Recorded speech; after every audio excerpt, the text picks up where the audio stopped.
Bueno, arrancamos. Dios te bendiga a todos, Dios bendiga a cada uno de los hermanos de la congregación.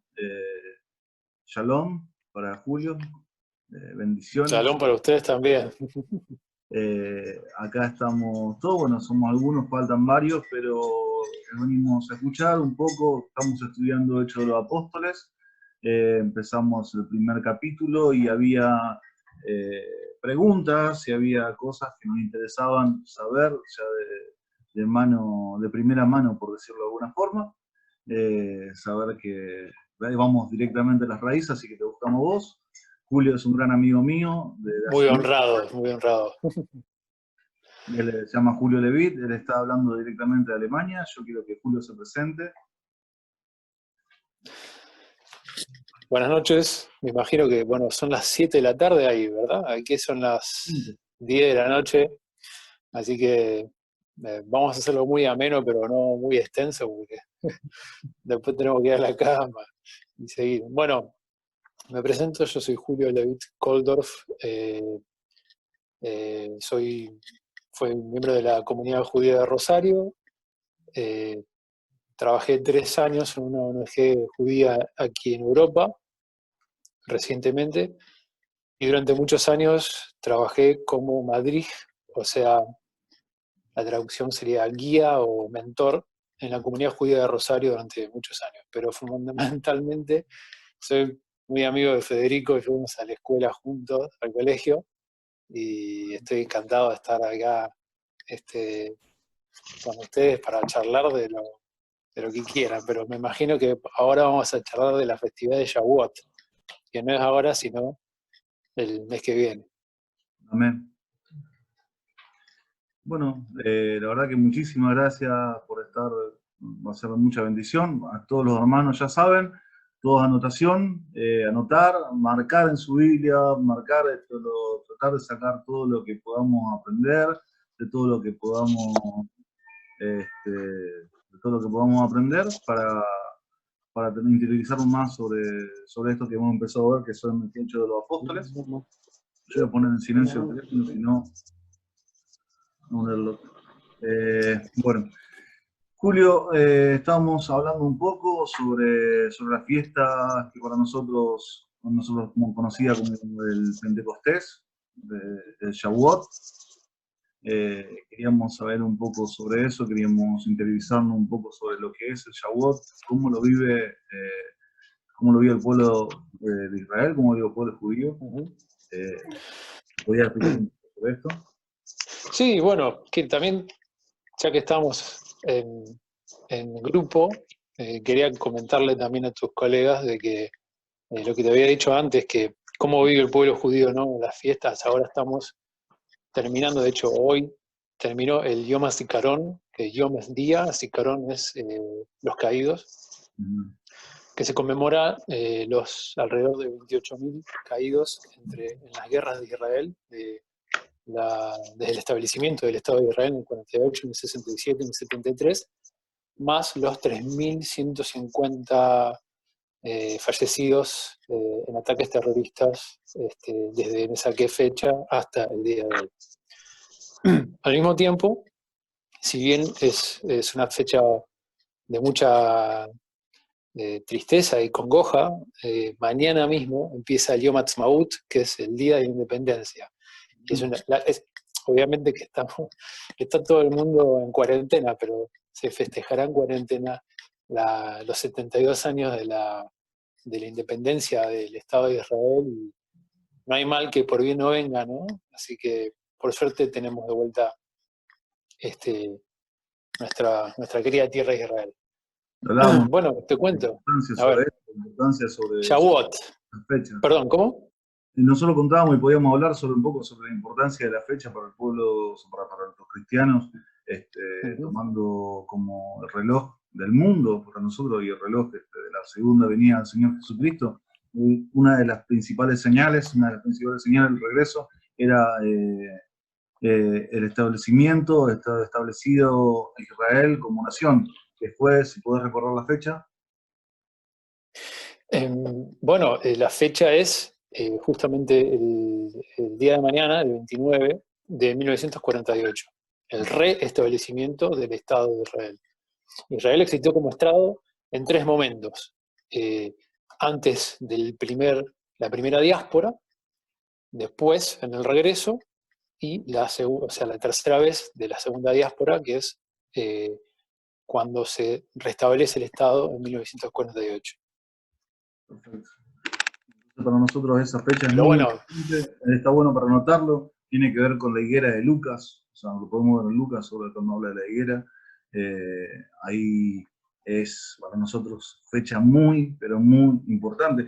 Por eso no podemos desprendernos, o sea, el cristianismo no se desprende del judaísmo por completo, sino que, o sea, sigue siendo el judaísmo el reloj del mundo, sigue siendo el judaísmo aquello que hemos puesto para, o sea, que nosotros tenemos que ver, o sea, de dónde salen las fiestas, de dónde sale lo que hemos visto, de dónde sale.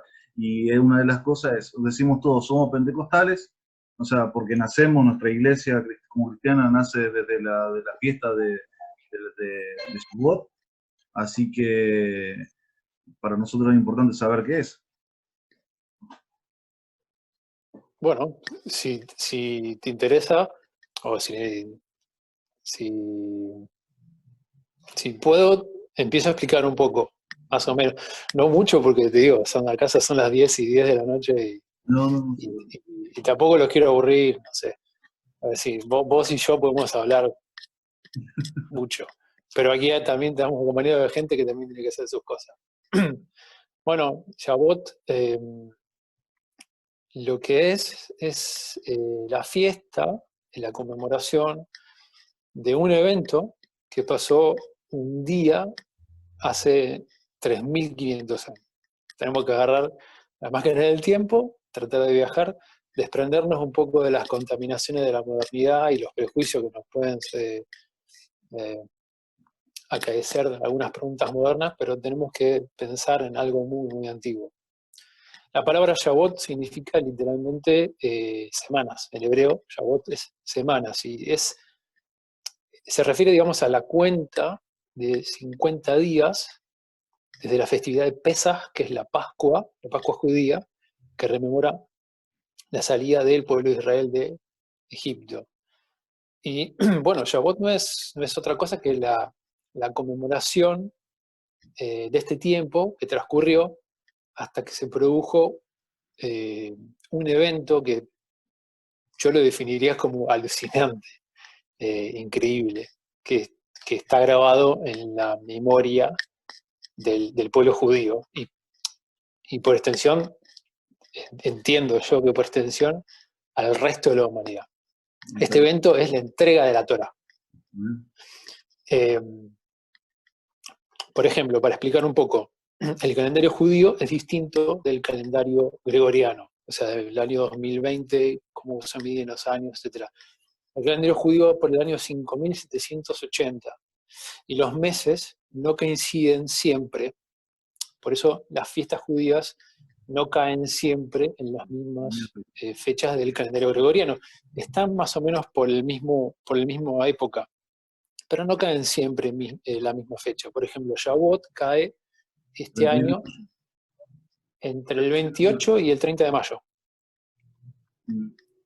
Había leído 31 si mal de no mayo. recuerdo. 31 de mayo este año. Bueno, si mal no recuerdo, este año es entre el 28 y el 39 de mayo, y en el medio está mi cumpleaños, casualmente, ¿no? Entonces, bueno, 50 días después de la salida de Egipto, la noche del día 6 del mes de Sivan, del mes hebreo de Sivan, hace 3.500 años atrás, el pueblo de Israel se congrega ¿Qué es lo que en el significa, Sinaí. ¿no? Sivan es un nombre, es el nombre de este mes, y por ejemplo es un nombre muy común de mujeres. Yo tengo una amiga que se llama Sivan, de hecho, y es la esposa de mi mejor amigo. Entonces el día 6 de este mes, hace 3.500 años atrás, Israel se congrega en el desierto de Sinaí y comienza a prepararse para este que va a ser el evento más importante de la historia del pueblo judío, que es la celebración de un pacto, de una alianza con Dios, con Hashem, con lo que nosotros denominamos que es Dios. Por ejemplo, entonces, ¿cuál es la naturaleza de este pacto? Es muy importante, por eso todos los años nos repetimos esta historia una y otra vez. Entonces, la naturaleza de este pacto significa que Dios va a supervisar de manera directa, digamos, al pueblo de Israel. No va a permitir que el pueblo de Israel desaparezca, nunca va a cancelar este pacto, nunca se va a modificar este pacto. Y por su parte, Israel se compromete a regirse por la Torá. Y se transforma así en algo, como si fuese la novia, en algo especial para Hashem. Por ejemplo, como el pueblo judío tiene la característica de haber sido colectivamente testigo de la existencia de Dios, como parte de este pacto, esencialmente se mantiene alejado de otras creencias, de otros cultos, sobre todo de idolatrías y figuras, etc. Asimismo, esta situación determina que el judío tiene simultáneamente el derecho exclusivo de poder acceder a Dios sin intermediarios. Por eso no hay hombres santos, no hay personas santas, no hay personas más elevadas que otras en el judaísmo. Entonces, por ejemplo, bueno, ¿qué pasó? ¿Qué pasó en Shavuot? Que en las semanas, porque en realidad las semanas estas semanas son de la cuenta hasta este día que pasó algo increíble. Este evento es, como ya dije, el más importante en la historia del pueblo judío, y es la única vez que Hashem, que Dios, se revela a todo un pueblo. Esto es muy interesante, porque en otras tradiciones, por ejemplo, como el Islam o el budismo, por ejemplo, en sus tradiciones, la divinidad se revela a una persona. Y después esa persona es testigo de testimonia, bla, bla, bla. En este caso, un pueblo es testigo colectivamente de la presencia de algo, y este evento quedó marcado a fuego en el núcleo, en el ADN del pueblo judío. Entonces, según la tradición judía, Dios comenzó a enunciar directamente la Torá. Cuenta la tradición, digamos, que el pueblo no pudo tolerar este impacto, digamos, la intensidad de esta cosa que estaba pasando. Hay que recordar que todo esto que pasó está escrito en un formato muy, muy arcaico y es difícil, además en hebreo, ¿verdad? Que es un idioma muy antiguo, y es muy difícil traducirlo a palabras españolas o inglesas o occidentales modernas. Pero, por ejemplo, dice la tradición que Dios no habla con una voz producida por cuerdas vocales. La Torá expresa, digamos, esta experiencia y dice, digamos, que el pueblo podía ver las voces, las veía. Entonces los sabios judíos después explican que la experiencia fue tan intensa que la gente que estaba ahí presente sintieron que se iban a morir. No había palabras para definir una cosa así, ¿no? Entonces esta experiencia, que es muy difícil de poner en palabras, queda marcada a fuego en la genética de la historia judía. Es un elemento esencial que nos une, digamos, a nosotros, a los judíos, como nación. Entonces, cada Shavuot, cada vez que se conmemora esta fiesta, es el recordatorio de este compromiso, de este evento extraordinario, sin palabras, entre el pueblo judío, que se convierte en nación en ese momento, Hashem, Dios, y la brújula moral, digamos, que recibimos para seguir nosotros como nación. Y bueno, hay una serie de tradiciones que se acostumbran a hacer en esta fecha. Por ejemplo, es costumbre leer lo que se llama la Megilá. En hebreo, Megilá es como si fuese rollo, o el libro de Ruth. no voy a entrar específicamente en quién fue Ruth, qué hizo, etcétera, pero, Sí, sí, por todo. ejemplo, Ruth fue una mujer que tuvo una vida extraordinariamente simple y altruista, y por su elevadísima moral, al final, ella se convierte al judaísmo, acepta la Torá, y ella quiere vivir como judía. Es muy interesante que nosotros tomemos esta historia de alguien que no es judío en su comienzo, pero para nosotros es sumamente importante, porque, por ejemplo, Ruth es el antepasado, es la tatarabuela de David, el rey de Israel. Claro. Y tanto así, digamos, nacimiento a una de las dinastías judías más importantes, que justamente no se caracteriza por traer, no sé, guerreros o gladiadores, no, sino hombres y mujeres que son con una moralidad altísima, excepcional, con una bondad más allá de la media. Entonces Ruth se era esta historia. moabita. ¿Cómo? Ruth era moabita. Claro, exactamente. Bueno, de la Eh, genealogía de Ruth directamente es el nacimiento de Jesús. O sea, porque bueno, ahí ese campo te lo dejo, ese campo te lo no, dejo para que vos me lo expliques a mí, si querés. muy, muy Eh, interesante para bueno, observar. por ejemplo,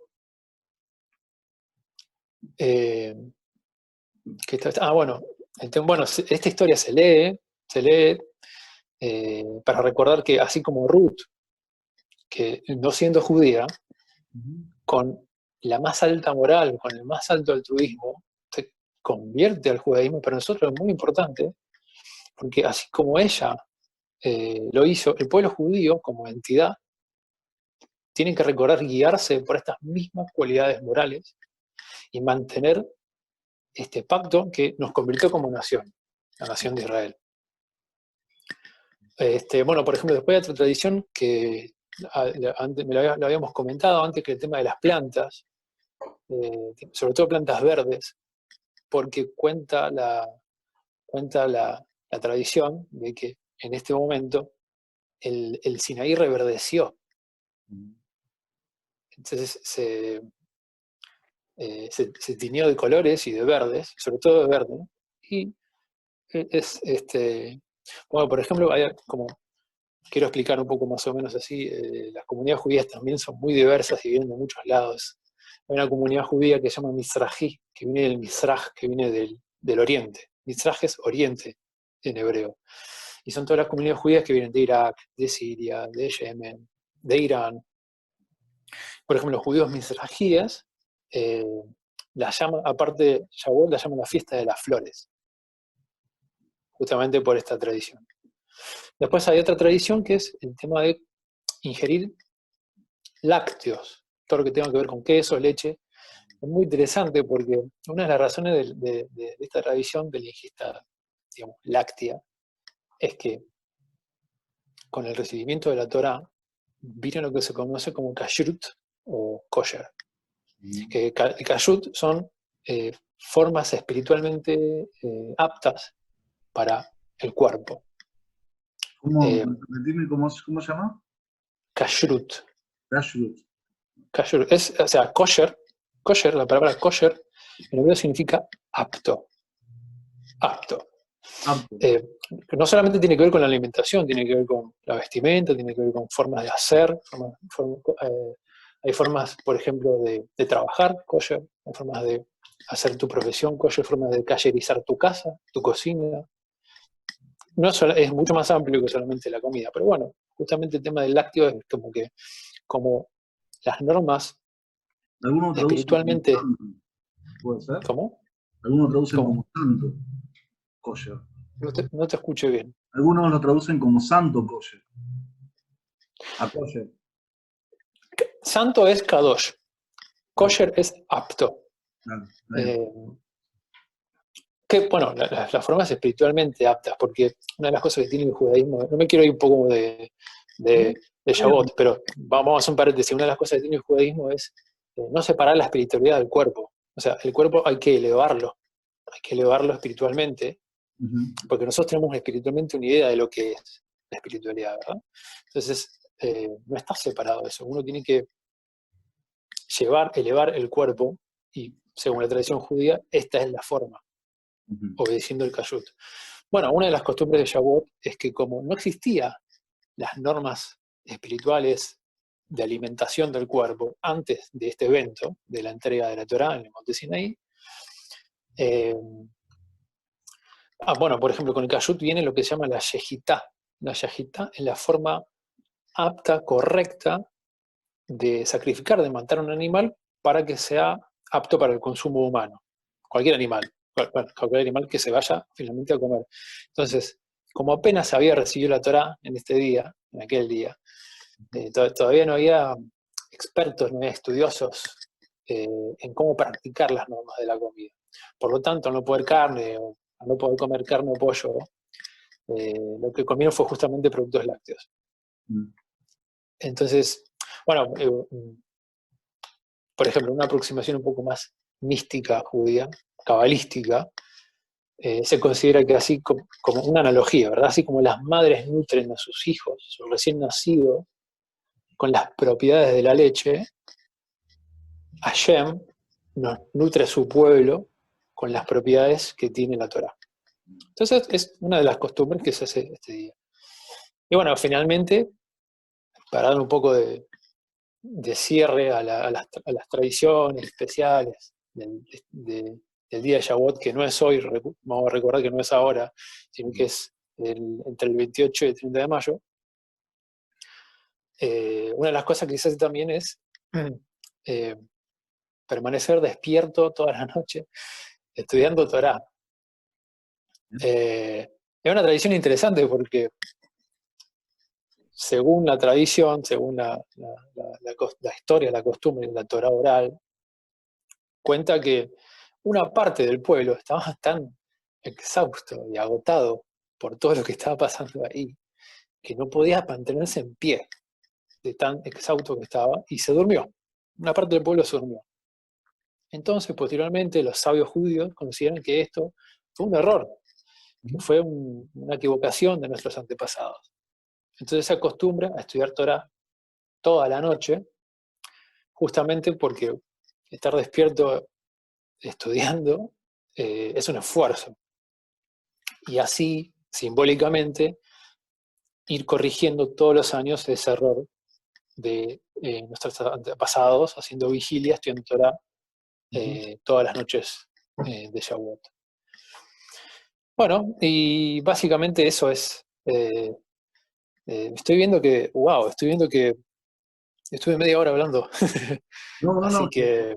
nos parece muy interesante, está buenísimo. O sea, no te pienses que nos parece poco, nos parece mucho, porque la verdad que nos estamos quedando muy cortos. Queremos seguir todos, queremos saber. Bueno, a ver. Claro, ahí lo que nos pregunta Daniel sería así, una vigilia, o sea, nosotros llamamos como vigilia, estar a la noche y poder estar compartiendo, yo leyendo, y está bueno poder incorporarlo también. Claro, sí. Por ejemplo, mira, una aproximación a una de las tantas atribuciones que tiene la sabiduría judía, que es tan inmensa, muy difícil de abarcarla en poco tiempo y tan antigua, ¿no? Por ejemplo, a mí me encanta una frase cuando vas a Israel. En Israel es muy común esta frase, ¿no? Que te encontrás con un desconocido y te dice: Israel es el país más grande del mundo. Y uno dice: ¿qué? Es una cosa así, Israel. Dice: no es el más grande del mundo, pensás que te hacen un chiste. Entonces la respuesta es que, dice, sí, tiene 700 kilómetros de largo, tiene 50 kilómetros de ancho, pero tiene 5.000 años de profundidad. Entonces, digamos, es el background o el nivel de conocimiento judío es tan grande y tan vasto que es muy difícil de abarcarlo. Pues son miles de años de producción de conocimiento, algunos lamentablemente perdidos, lamentablemente, pero el pueblo judío hace lo que puede siempre para rescatar ese conocimiento tan antiguo y además también tan necesario y muchas veces muy difícil. La Kabbalah, por ejemplo, es muy difícil es muy difícil, no cualquiera lo puede estudiar. Es muy difícil acceder a ese conocimiento. Dicen que sin guía te puede volver loco. Bueno, pero bueno, lo que quería decir es insertar Shavuot, porque, Ahora capaz perdón, que ¿no? 5 minutos, en 5 minutos se corta, así que armamos una reunión de nuevo, de último. Pero me gustaría que pudieses explicar un poquito sobre la Kabbalah. ¿Podrá ser? Un poco, Sí, algo. ¿se cortó? ¿Se cortó la No, reunión? no, todavía no, pero en 4 minutos a lo mejor se corta. Y si se Uh-huh. corta, armamos una reunión de nuevo, pero me gustaría que puedas explicar un poquito sobre lo que es la Kabbalah. Wow, bueno, igual nos vamos un poco de Shavuot, Muy, muy, pero muy, muy resumido, son muy resumido. bueno, Vamos a tener una idea. la Kabbalah es el estudio místico judío. No es un libro particularmente, sino que está compuesto por muchos estudios, por muchos manuales, por muchos libros muy antiguos, menos antiguos. Generalmente cuando digo que textos judíos es generalmente muy antiguo. Algunos son menos antiguos que otros. Eh, como sabrás, hay muchísimos textos judíos, muchísimos. Está el Talmud, la Mishnah, el Shulchan Aruch, el Zohar, y muchos de esos textos forman parte del estudio místico de la Torah. Eso es la Kabbalah. Es de muy difícil acceso porque, a diferencia de, por ejemplo, otras tradiciones, yo no sé bien, y perdón la ignorancia, no sé bien cómo es el estudio en la tradición pentecostal, pero por ejemplo en la tradición católica, que esto lo sé muy bien porque me he rodeado de gente católica toda mi vida, además en mis años de trabajo, una de las cosas que ha acontecido es que se ha invertido una de las cosas esenciales para el mundo judío. En el mundo judío, como lo expliqué, por ejemplo, antes, no puede haber un intermediario entre uno y la espiritualidad. Y lo espiritual, Hashem, Dios, como quieras llamarle, no puede haberlo. Esa es una relación íntima, personal, y es una responsabilidad tuya. Y no puede haber nadie que te impulse, que te obligue, y no hay escalafones, no puede haber escalafones en la relación de uno con Dios. Es algo espiritualmente muy poderoso y muy personal. Eso, por ejemplo, el mundo católico lo invirtió, o sea, puso escalafones en ese sentido, ¿verdad? Está el Papa, debajo el Papa, el arzobispo, etcétera, hasta el final, que somos la gente de a pie que caminamos por la calle.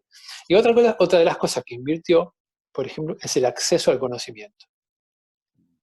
Ahí sí que es distinto. Por ejemplo, en el mundo, en la educación católica, según el testimonio de mis amigos y mis colegas y mis compañeros, ¿verdad? Dogmáticamente viene una persona superior a ti, a vos, un cura, un pastor, lo que fuese, dice, esta es la Biblia, léela. El mundo judío no puede pasar nunca eso. O sea, uno tiene que estar guiado. Ahí sí que hay escalafones, porque uno tiene que instruirse, tiene que estudiar la espiritualidad. No sé, uno no puede decir, estoy conectado con Hashem. Me desperté, hice yoga, me hice vegano y estoy... No. Entonces, hay que estudiar mucho. Por eso los judíos que son más ortodoxos, toda la vida estudian. Hasta el último día estudian. Son alumnos eternos toda la vida. Nunca se termina el estudio. Exacto, nunca termina. Y la Kabbalah es muy específica. Por ejemplo, uno no puede estudiar Torah sin una guía. No se puede estudiar Torah sin guía. Porque aparte de la Torah escrita, está lo que se llama la Torah oral, que es todo este compendio de costumbres y tradiciones que van acompañando sistemáticamente al texto escrito. Y así como hay una guía que te indica cómo estudiarla.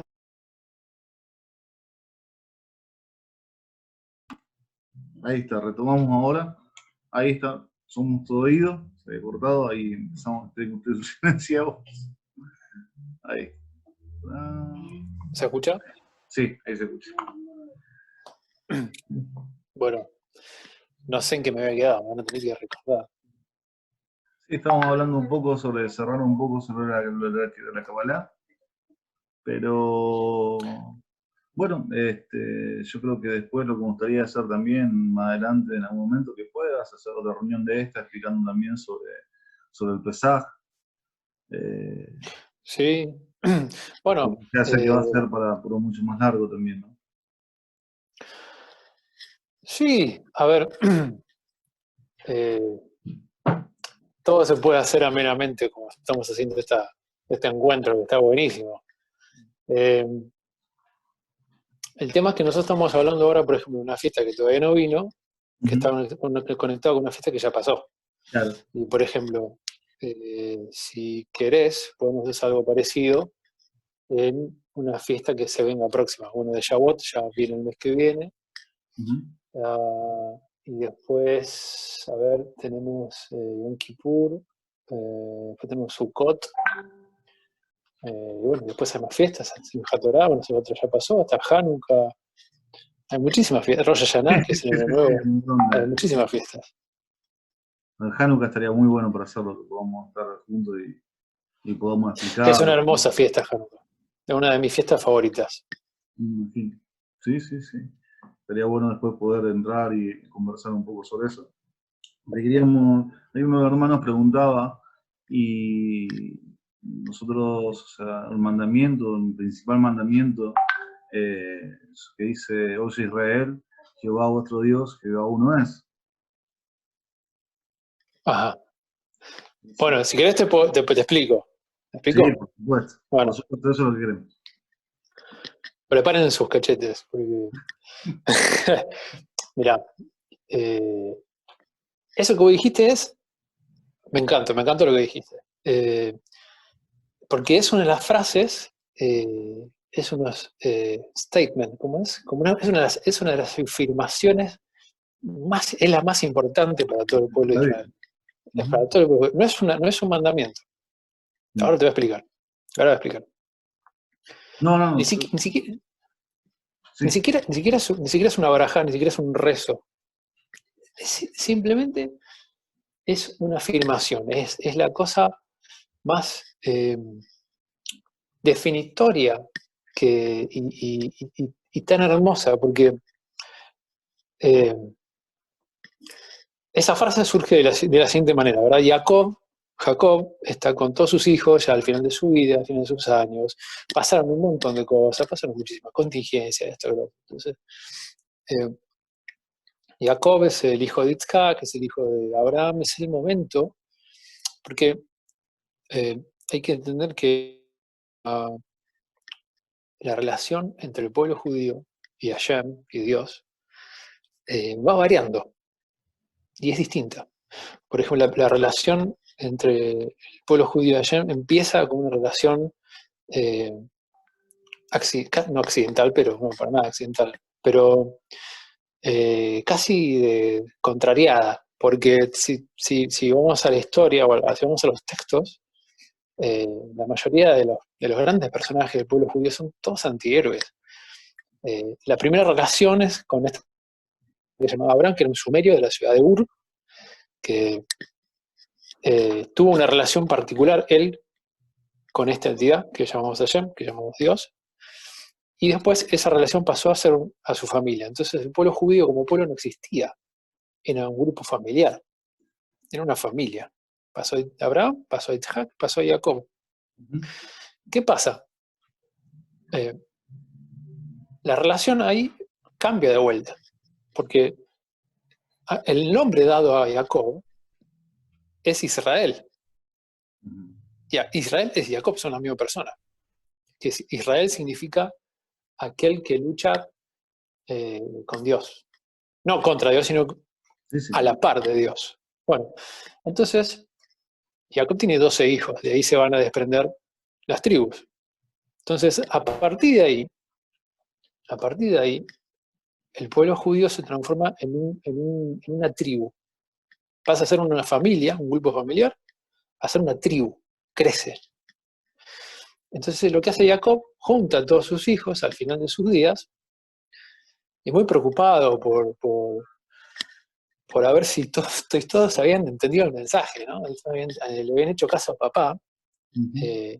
Los junta a todos y le pregunta a todos qué le podían devolver a él como padre. Entonces todos los hijos le dicen Shema Israel,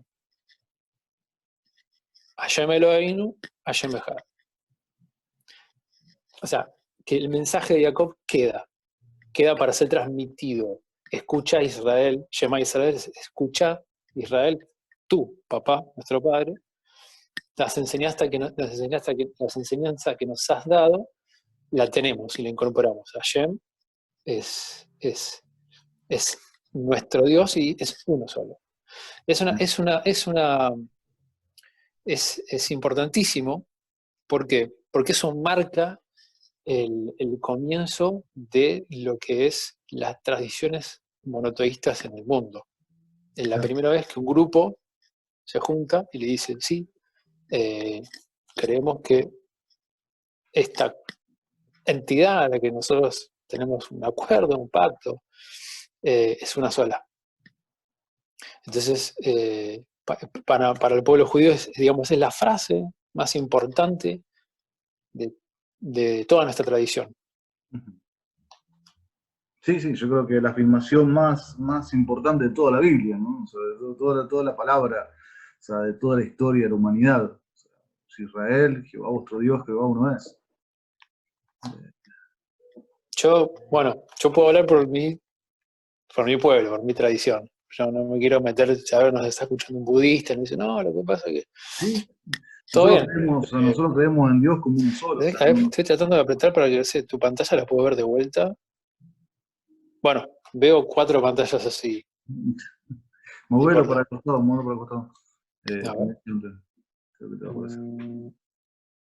Sí, ahí está, perfecto. O sea, para nosotros es muy, pero muy importante, o sea, esta afirmación nos marca como pueblo, nos marca marca toda nuestra existencia. ¿A quién hacemos caso? Amar a Dios por sobre todas las cosas. O sea, el que es nuestro amor, preparando primero a Dios siempre. Y es importantísimo para nosotros.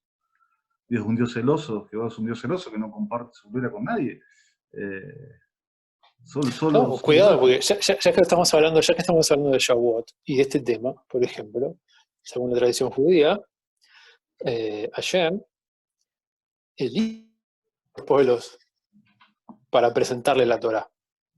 Que la Torá no son únicamente los 10 mandamientos, digamos, son toda una serie de preceptos que están codificados en la tradición judía en 613, que no son pocos. No son pocos. Entonces, en la tradición judía se dice que Hashem le ofrece, él selecciona a otros pueblos, por ejemplo, que tienen una importancia para la historia de la humanidad. Los edomitas, por ejemplo, los hijos de Edom, ¿verdad? Estamos hablando de Noé. Sí. Va a los edomitas y les dice, ¿quién es la Torá? ¿Qué sé yo? Pero los edomitas dicen, bueno, pero a ver qué dice ahí. Bueno, aquí dice, por ejemplo, y aquí hay otra cosa muy interesante. En la Torá no dice no matarás. En hebreo dice no asesinarás. Está mal traducido. Está mal traducido. Los primeros que traducen la Torá son los griegos. Sí. Y de ahí lo captan los romanos y de ahí lo traducen todo a diferentes idiomas del mundo. Pero lamentablemente está muy mal traducida porque el hebreo es un idioma tan antiguo y tiene tanta significancia, tanto poder las palabras, que es muy difícil traducirla palabra por palabra. Por eso digo que hay que estudiar con un acompañamiento, con un guía. Claro. Sí. Bueno, entonces la cosa es que Hashem, según la tradición nuestra, va a los edomitas y les dice, ¿quién es la Torá? ¿Qué dice ahí? No asesinarás. Pero pasa que nosotros somos una tribu guerrera y entonces lo que nosotros hacemos es la guerra, no nos interesa. Bueno, entonces Hashem elige a otro pueblo que es especial para él. porque tiene que ver con la historia de la humanidad, que es el pueblo de Ismael. El pueblo de Ismael, que es, no tengo que explicar quién es Ismael, que hoy en día los que Ismael son los musulmanes, por ejemplo. Entonces, Hashem va al pueblo de Ismael en aquel momento y dicen, bueno, ¿quieren la Torá? Y el pueblo de Ismael dice, bueno, a ver qué dice ahí. Y bueno, uno de los mandamientos es, no robarás. Y ellos dicen, bueno, no nos interesa. Y el pueblo de Israel es el único que dijo, bueno, perdón, no es el único, porque junto con el pueblo de Israel había otros pueblos en decir ahí. Había, por ejemplo, Zipora, la mujer de Moshe, la mujer de Moisés. Ya no era judía. Claro. Y toda la tribu, todo el pueblo de Yitro, de Jetro, sale con Israel de Egipto. Y otros pueblos se suman. Después esos pueblos aceptan la Torá y al final forman parte del pueblo judío. El pueblo judío aceptó la Torá no porque sea fácil, no porque sea fácil, y justamente porque es difícil y porque es un desafío. No tiene que ser difícil, no es difícil, pero es un desafío. Es un desafío, es como perfeccionar tu alma. No hay, a diferencia de otras tradiciones, nosotros no lo entendemos de manera dogmática, sino de una naturaleza mucho más espiritual, de cómo enriquecer tu alma. Y ese es el kashrut, es el estudio de la Torá, etc.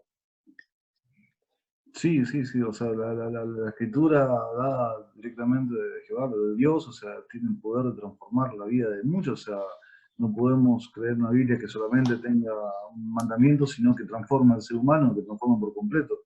Ha marcado toda nuestra existencia, ha marcado toda nuestra conducta durante miles y miles de años. Sí, sobre todo el pueblo judío, durante miles y miles de años, con muchas conductas diferentes, ¿Sí? pero esta es parte, digamos, de la fiesta, ¿no? La fiesta de Shavuot, que viene dentro de un mes, es la conmemoración, esencialmente es la conmemoración de este evento particular que tiene lugar en este día tan especial, digamos, se contractualiza masivamente este pacto que ya habían tenido primero con la familia de Abraham, después con la tribu de los hijos de Jacob, y finalmente la tribu de los hijos de Jacob, después de muchísimos años, salen de Egipto, y ahí es cuando las tribus se convierten en un pueblo, en una nación. Ahora tenemos este código moral. Yeah. Tenemos un código que seguir. Antes no había Torah. Entonces, por eso es tan importante, más allá de la naturaleza increíble, ¿no? de toda la narración, ahora tenemos un código, una brújula espiritual, una brújula moral que nos une, que nos aglutina y que nos convierte en nación. A partir de ahí que los judíos son una nación. Por eso había estos momentos distintos de la relación entre Dios y los judíos. Una de las cosas que nosotros habíamos visto y estuvimos estudiando es, a partir de Bereshit, Dios diciendo, bueno, esto es bueno, Dios creó la luz, y hizo la luz y vio que era bueno, y Dios separó las aguas y vio que era bueno, y Dios que era bueno, sino que el hombre de por sí no puede saber lo que es bueno, sino que el hombre sabe lo que es bueno porque Dios mandó a que sea bueno.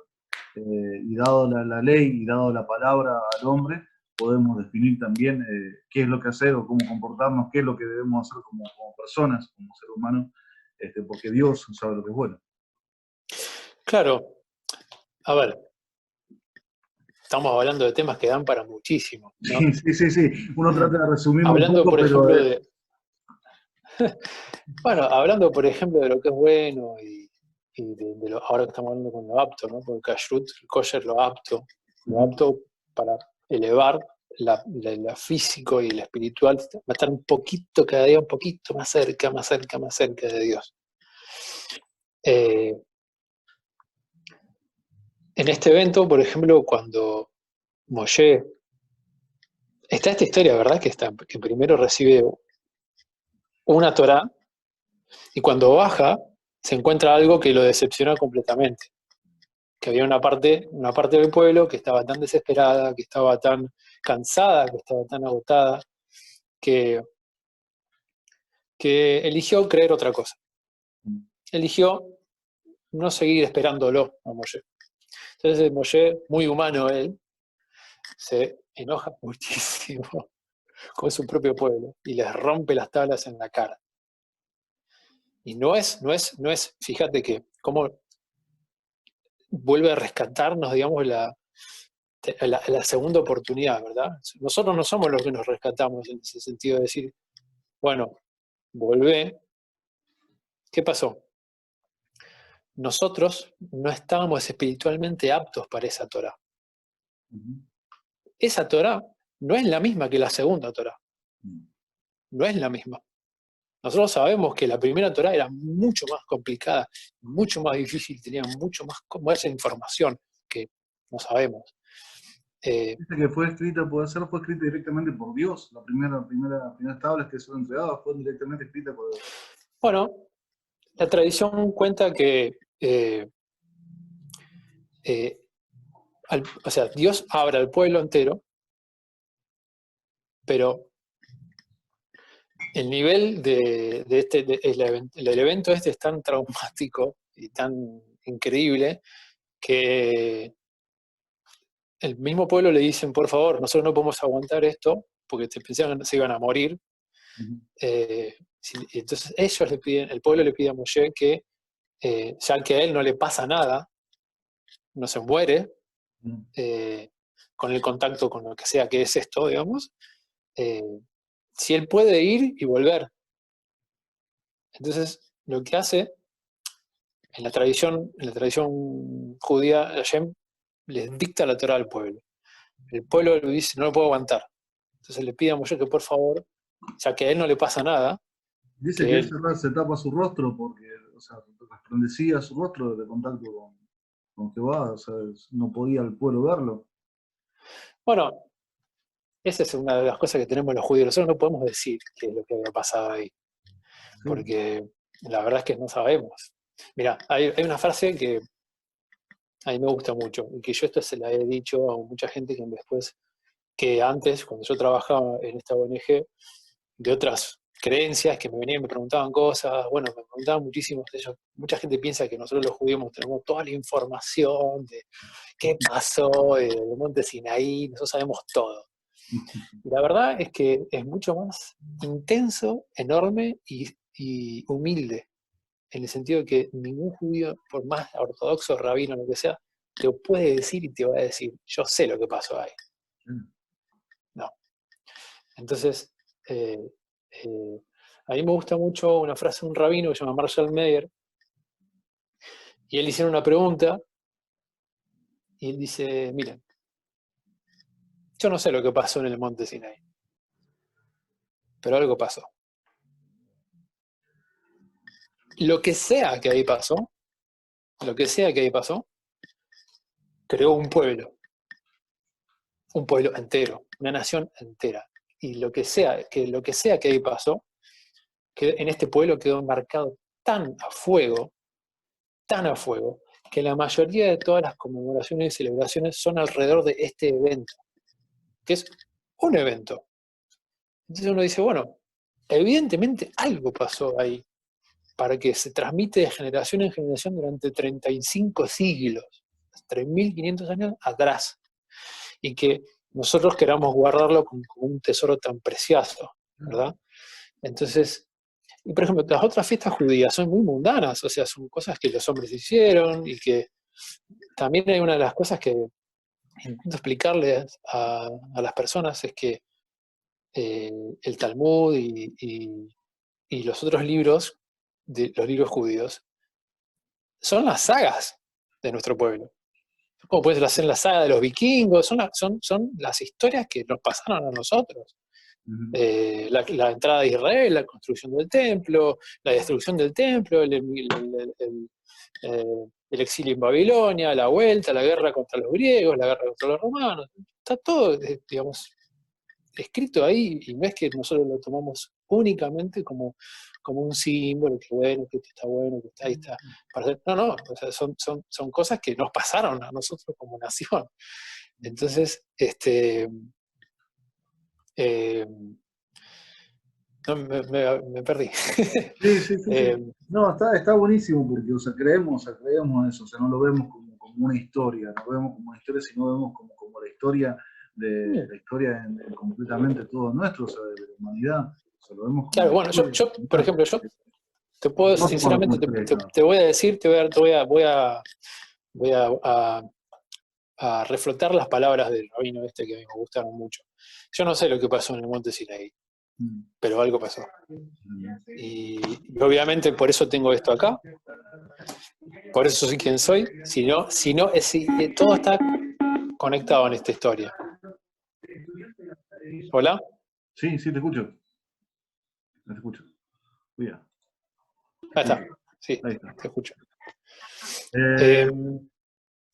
Yo la verdad que da para mucho más. Tampoco te quiero, y sé que vamos a recurrir a vos también en otro momento.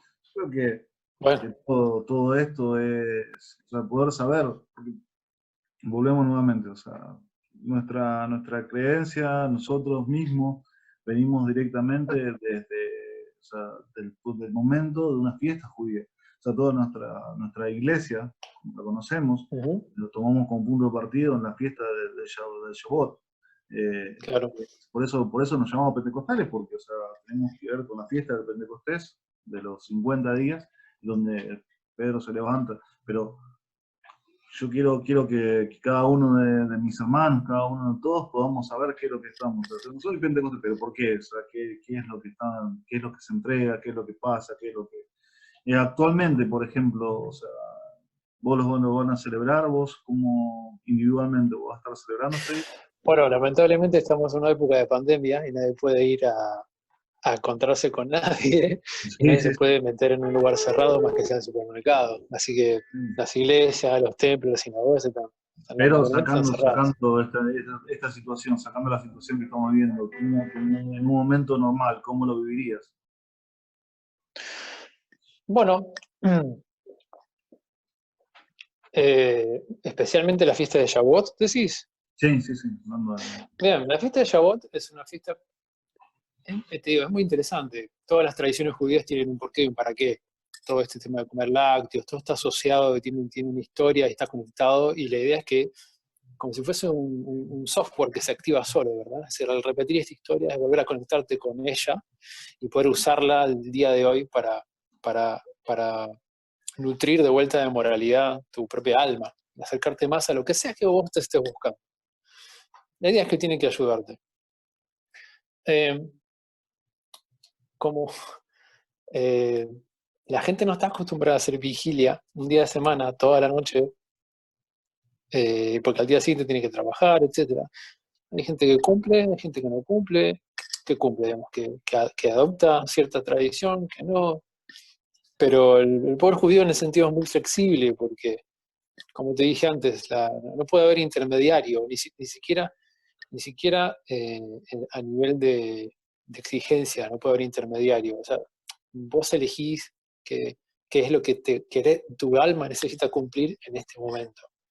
Entonces, por ejemplo, hay gente que va a la sinagoga en Shabbat, pero después en su casa no es Shomer Shabbat, o sea, no es guardia, no cuida completamente el Shabbat. Pero está bien, eso, o sea, el kashrut y las mitzvot y la Torah está ahí. O sea, es una cosa personal decidir y ver qué querés cumplir, cómo te gustaría hacerlo.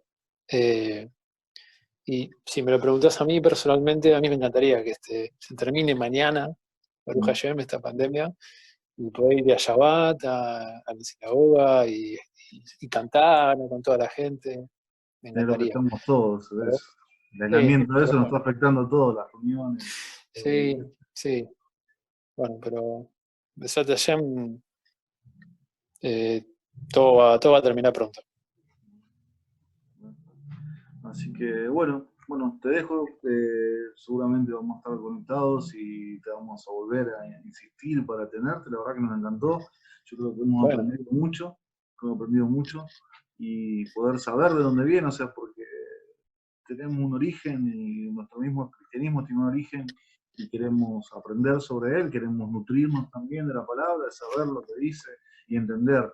Y me quedo con la frase de Rabino. Yo no sé qué pasó ese día, pero algo pasó y fue Si tremendo. no, no estaremos ni vos ni yo acá. Nos marcó. Claro, Sí, sí. todo Estamos está acá. conectado. Sí, por supuesto. Estamos ahí creyendo en el mismo Dios y yo creo que es muy, muy impactante, muy impactante. No sabemos qué pasó, pero pasó algo. Pasó algo y damos gracias a Dios por eso. Claro. Baruch Gracias. Hashem. Amén. Bueno, Julio, yo no sé si te querés despedir, agradecerte, los hermanos creo que están todos agradecidos. Por supuesto, espero que esta charla, esta conversación tan amena, primero con mi amigo Fede, y con todos tus colegas, sea siempre para bien y para movilizar la curiosidad, para movilizar el espíritu y la gana de conocer más la tradición de uno, la tradición de los demás, los orígenes y hacia dónde vamos a ir. Y ojalá que cada encuentro así sea el motor de cosas más lindas todavía. Amén, amén. Buenísimo. Bueno, vamos terminado por esto. Nos despedimos. Damos gracias a todos. Dios los bendiga mucho. Dios bendiga sus hogares. Dios bendiga su vida. Y vamos a seguir encontrándonos. Muchas gracias. Amén. Bendiciones. Dios los bendiga a todos. Nos encontramos mañana. Un abrazo muy grande a todos. Dios los bendiga.